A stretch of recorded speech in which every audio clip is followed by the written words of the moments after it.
Cette semaine, nous sommes allés à la rencontre de deux sénateurs socialistes d'Ille-et-Vilaine, Jean-Louis Touraine et Sylvie Robert.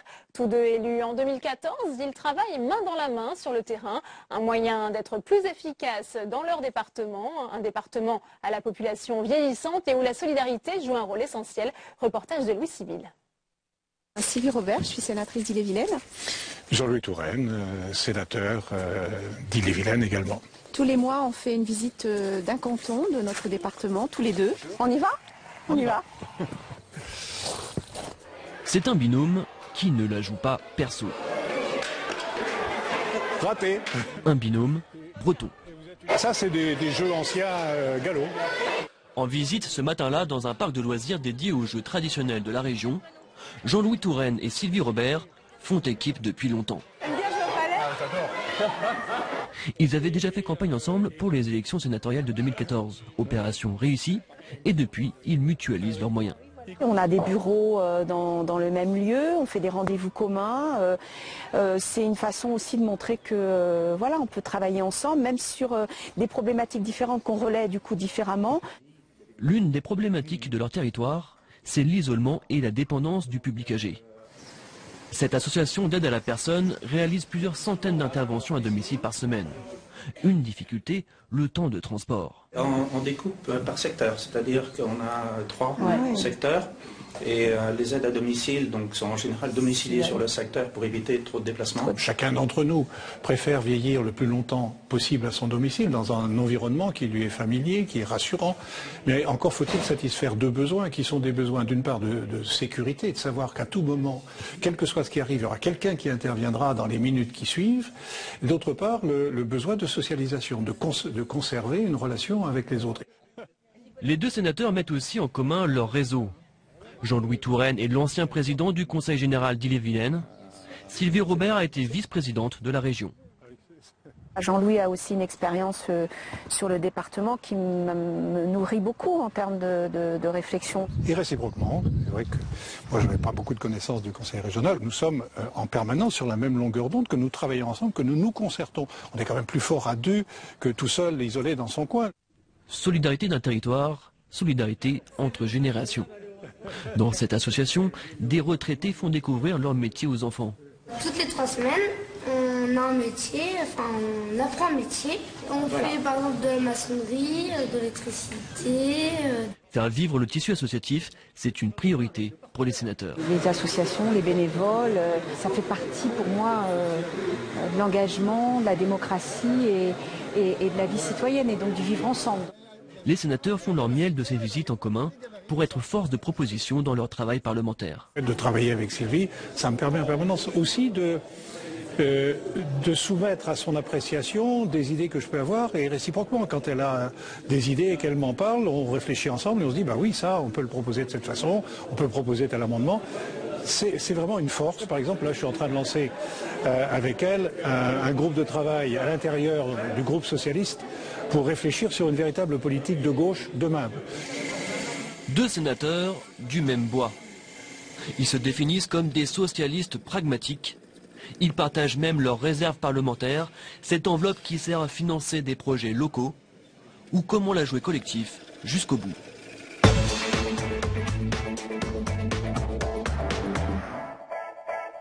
Sylvie Robert, Jean-Louis Touraine, bonjour. Vous êtes tous deux sénateurs socialistes d'Ille-et-Vilaine. Alors on l'a vu dans ce reportage, l'union fait la force en quelque sorte entre vous. Vous travaillez ensemble dans de nombreux domaines. Est-ce que cette collaboration sur le terrain, elle est la même finalement au Sénat ou est-ce qu'il vous arrive aussi d'avoir des divergences sur certains sujets? Peut-être vous d'abord, Sylvie Robert. Alors d'abord, on ne travaille pas dans la même commission. Donc moi je suis à la commission culture, audiovisuel, éducation, sport. Jean-Louis est à la commission des affaires sociales.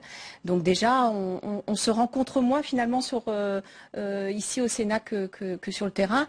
On a des divergences, non pas complètement, à partir du moment où on a des valeurs communes sur un certain nombre de problématiques, en tout cas notamment sur les territoires, notamment dans le cadre de la loi NOTRe où on s'est retrouvés souvent ensemble. Donc après, voilà, c'est en fonction des différents centres d'intérêt et des compétences de chacun où on travaille un peu différemment et individuellement. Oui, Jean-Louis Touraine, avantages et inconvénients de ce travail conjoint selon vous? Oh, je crois qu'il a été parfaitement exposé dans le document qui vient d'être présenté, à savoir que ça permet une complémentarité et d'autre part de nous répartir les tâches pour être le plus efficace possible. Je vais prendre un exemple. Nous avons visité ensemble un moulin sur la Seiche. Il est apparu que ce patrimoine était très important, qui continue de fonctionner, mais ce n'est pas du ressort de la commission à laquelle j'appartiens. Mais par contre, c'était du ressort de la commission de Sylvie. Par conséquent, c'est elle qui a pris en charge le dossier, qui l'a fait avancer et qui a permis d'ailleurs qu'il y ait un amendement qui satisfasse à la demande des gens sur le territoire et tous les passionnés du patrimoine. Ouais, plus d'efficacité donc, mais est-ce que ça ne plaide pas finalement aussi en faveur de la suppression, de la réduction du nombre de parlementaires? Les gens peuvent se dire finalement ils font un peu la même chose. À quoi ça sert d'en avoir 2 dans notre département? Sylvie Robert. Non, je pense que non, je pense que c'est de la réalité augmentée ou alors de la fertilisation croisée, je ne sais pas comment on peut dire, mais on n'a pas la même histoire, on n'a pas les mêmes, les mêmes responsabilités dans le passé. On l'a vu dans le documentaire, dans le reportage président du Conseil général. Moi, j'étais plutôt à la région, je suis adjointe à Rennes. C'est aussi ces différents regards que l'on croise et qui nous permettent d'avancer dans la réflexion. Donc, au contraire, je trouve que c'est beaucoup plus enrichissant de confronter ces regards et de mettre en commun nos réflexions que d'être seul ou d'être un moment. Jean-Louis Touraine, est-ce que vous pensez que ce mode de fonctionnement a pu inspirer d'autres parlementaires? Vous l'avez évoqué ici au Sénat notamment. Oh, non, pour l'instant, nous commençons, on apprivoise le Sénat, nous faisons notre apprentissage et par conséquent, nous n'avons pas aucune leçon à donner, nous faisons notre propre expérience.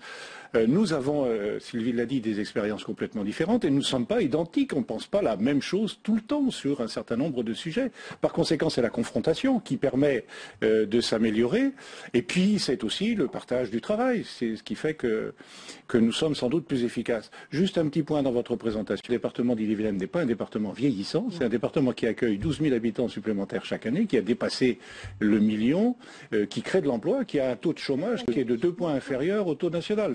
C'est un département extrêmement dynamique et très jeune. Mais pourtant, la question de la dépendance se pose, comme dans d'autres départements français. Justement, on l'a vu, est-ce que, Sylvie Robert, que la réponse législative est suffisante sur la prise en charge de la dépendance, notamment? Elle est suffisante, oui, mais en même temps, on sait que, justement, quand on est confronté au réel, on s'aperçoit que, Jean-Louis le disait, la demande des personnes est de rester le plus longtemps possible chez soi.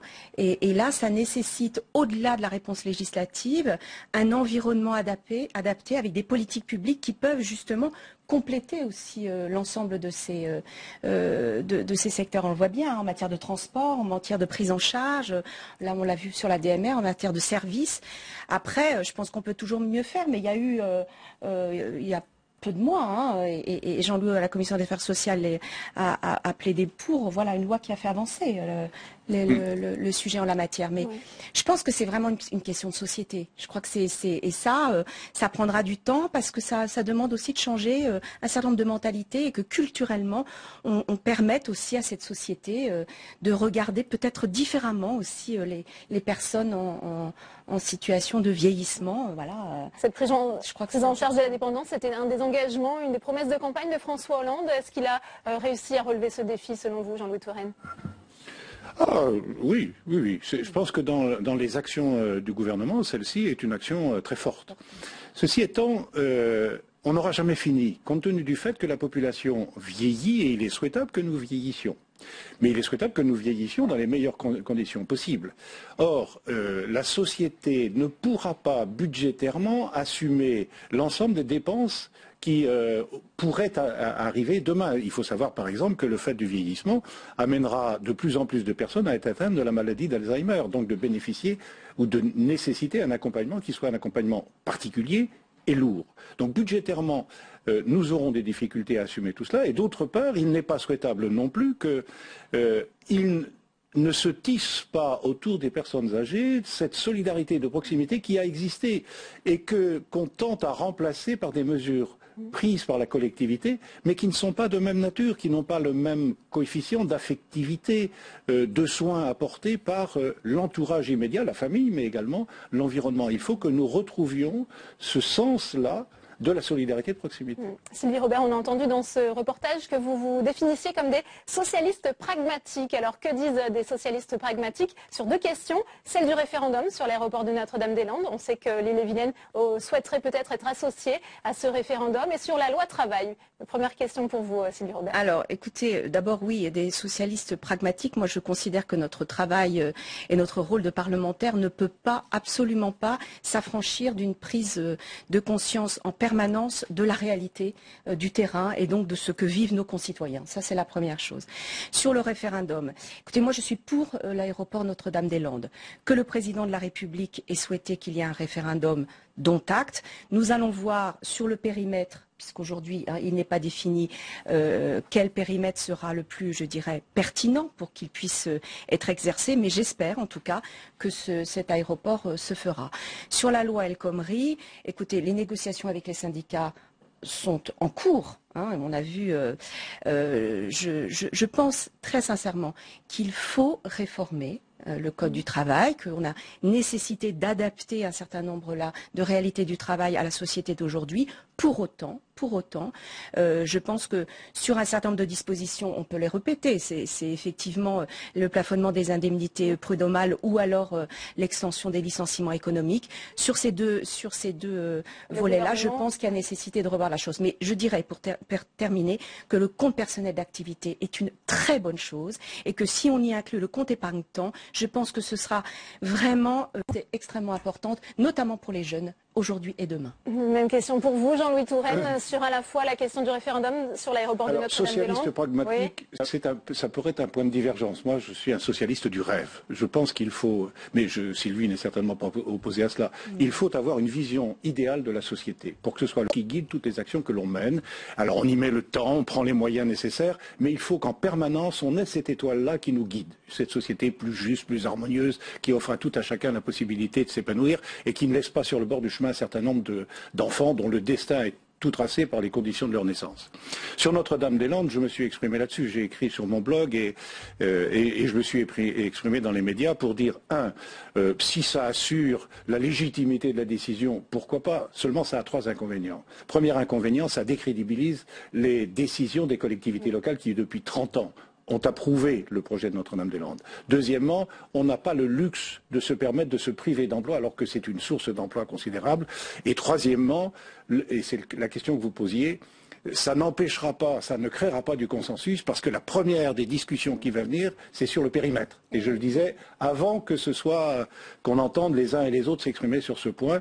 Et moi, je n'ai pas d'opinion là-dessus. Je pense qu'il faut s'en tenir à une consultation la plus large possible, alors que dans quel périmètre, j'en sais rien. Et rapidement, sur la loi travail, votre position, Jean-Louis Touraine? C'est exactement la même que celle de Sylvie, à savoir qu'il faut une loi qui réforme. D'abord, le Code du travail, c'est incompréhensible.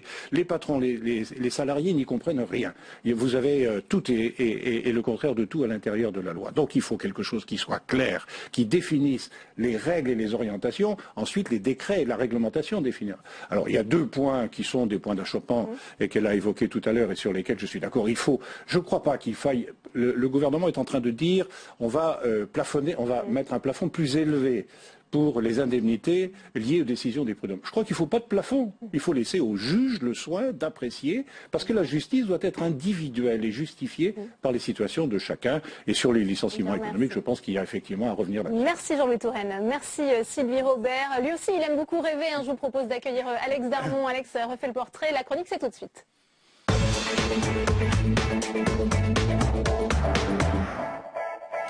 Bonjour Alex. Bonjour Delphine. Vous avez beaucoup de travail avec cette loi travail. Ah oui, je ne sais pas si c'est les premiers effets de la loi travail, mais c'est vrai que moi j'ai eu beaucoup de travail, 2 fois plus de travail aujourd'hui pour préparer ma chronique. Alors vous êtes tous les deux sénateurs d'Ille-et-Vilaine. C'est fou, des fois la langue française est mal faite, Ille-et-Vilaine, parce que je vous trouve très beau, tous les deux moi sur ce plateau. Delphine, toutes les grandes chaînes ont leur duo. TF1 avait Bataille et Fontaine, Canal+ avait Omar et Fred, M6 avait Charlie et Lulu, et maintenant Public Sénat a son duo, Sylvie Robert, Jean-Louis Touraine. On connaissait la fameuse expression l'amour c'est mieux à deux. Eh bien à partir d'aujourd'hui, la politique c'est comme l'amour, c'est aussi mieux à deux. Vous partagez donc tout, tous les deux, un local de permanence, vous coordonnez votre présence sur le territoire, votre communication aussi, vous gérez vos enveloppes parlementaires en commun, vous partagez même les plateaux maintenant. En même temps, on dit qui se ressemble s'assemble, et Delphine, Jean-Louis Touraine et Sylvie Robert se ressemblent énormément. Pour commencer, vous êtes tous les deux grands sportifs. Madame Robert, vous courez, je crois. Oui. Bon, voilà, je suis bien renseigné. Vous faites le marathon vert. Alors, le marathon vert, c'est 12 km dans Rennes, c'est ça? Oui, je le fais en relais. Non, hein. pas dans Rennes. Pas dans Rennes. Pas dans Rennes, justement, c'est Rennes à vert. l'extérieur. Donc c'est dans la D'accord. campagne. Ça part de chez moi pour aller chez Voilà. elle. Vous y tenez, alors je vous le Je le laisse. fais en relais. hein. Pas de problème. Vous faites en relais, vous faites Ouais. combien de temps Moi, environ? j'ai fait presque 7 là, 6,5. D'accord, bah c'est beaucoup quand même, c'est bien. Oh non. Et vous, Monsieur Touraine, vous êtes plus sur l'eau, vous faites de la voile. Alors je crois savoir que votre bateau a fait plusieurs fois le tour du monde. Est-ce que vous, un jour, vous ferez le tour du monde? Alors lui, il a fait sans moi, effectivement. C'était mon rêve. Si j'avais pas été sénateur, j'aurais fait le tour du monde. Une fois, si je ne me représente pas, une fois que j'aurai cessé d'être sénateur, je ferai le tour du monde. Enfin, du moins, je l'espère. Bah, j'espère que Madame Robert viendra avec vous, c'est quand même une belle opportunité. Oh non, non, j'ai pas Non, vous n'aimez pas l'eau. Alors le sport, c'est bien, les sports bretons, enfin, les jeux bretons, c'est mieux. Vous avez été jouer ce week-end ensemble, tous les deux, à une sorte de bowling revisité, à la façon de votre région. Et le moins que l'on puisse dire, c'est que ce ne vous a pas laissé insensible, regardez. C'est des quilles très phalliques quand même. C'est des quilles très phalliques.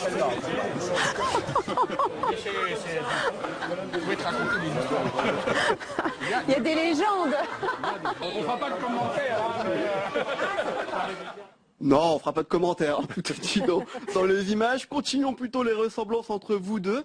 Madame Robert, vous êtes une femme de culture. Pendant que certains veulent se battre pour ouvrir les magasins le dimanche, vous vous battez, vous, pour ouvrir les bibliothèques le dimanche. Dès que vous avez un moment, vous vous échappez pour aller au théâtre ou visiter une exposition. Vous, Monsieur Touraine, c'est différent. Vous avez une autre culture, la culture des mathématiques. Alors bon, ça c'est pas un point commun entre nous.